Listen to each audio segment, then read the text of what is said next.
Hey guys, so today I'm going to be showing you a little bit about how I like to layer my snare drum, specifically from this song right here, but I generally use this same technique for all my snare layering. Not necessarily the same samples, but this technique. So I'm going to be pulling up a new file right here, and this has the exact snare, clap, and white noise sample and kick that I used from that song previously, and I'm going to show you that three-step process I use for pretty much all of my snare drums. So I have a 4-measure loop, and let's just take a listen to what everything sounds like on their own outside of the mix. You just heard them in the mix. This is them isolated on their own. I guess my girlfriend's napping. Shh. Okay, I have to do the rest of this tutorial very quietly now because my girlfriend is... No, I'm just kidding. Fuck that.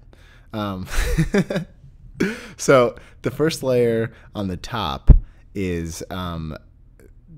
the snare drum. I always use one snare, one clap, and one white noise sample. That way I really feel like I hit the mids, highs, and I get a little bit of the crunchiness from the clap.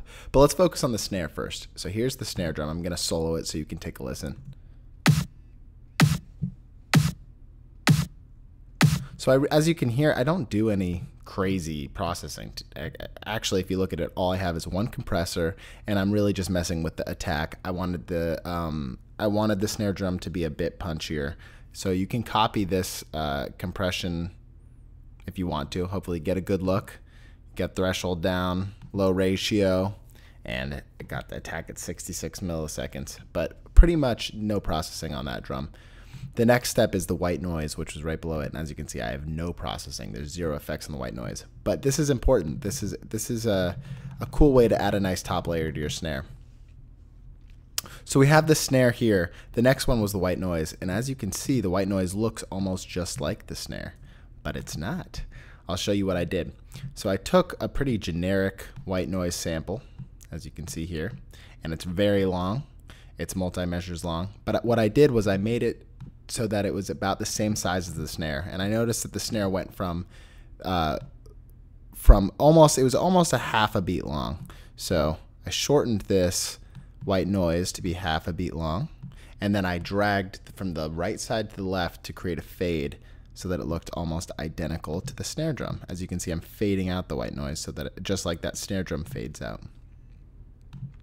All right, so let's take a listen to the white noise on the top. Well, I'm just putting everyone on blast. I'm going to get rid of these notifications at the top up here. Sorry, guys.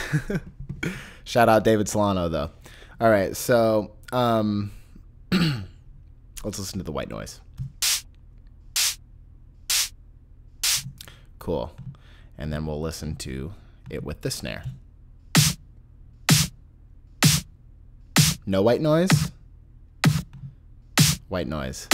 So as you can hear, I don't know if this is just because I'll be a Justice fanboy till the day I die, but I love overuse of white noise on top of snares. I think it sounds great. The last step to how I like to layer my drums is the clap. So here's my clap sample, and I use this clap all the time.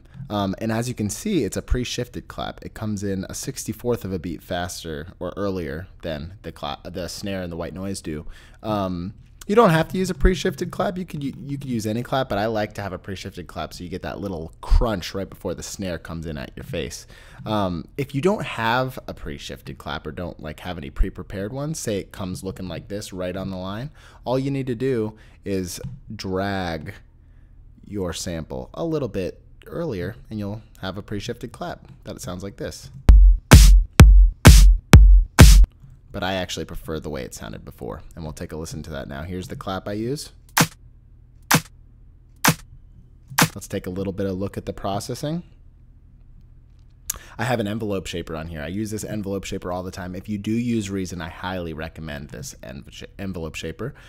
I think it's the D-Cam envelope shaper. It might be an O, but I believe that's a D.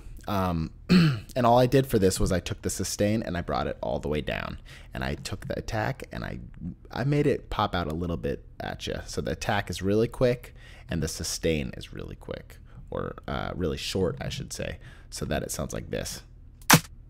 If I turn off this envelope shaper, listen to how much longer it sounds.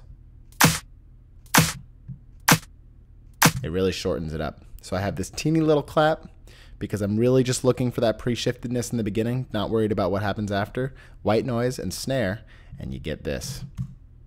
Oh, that was a fail. You get this.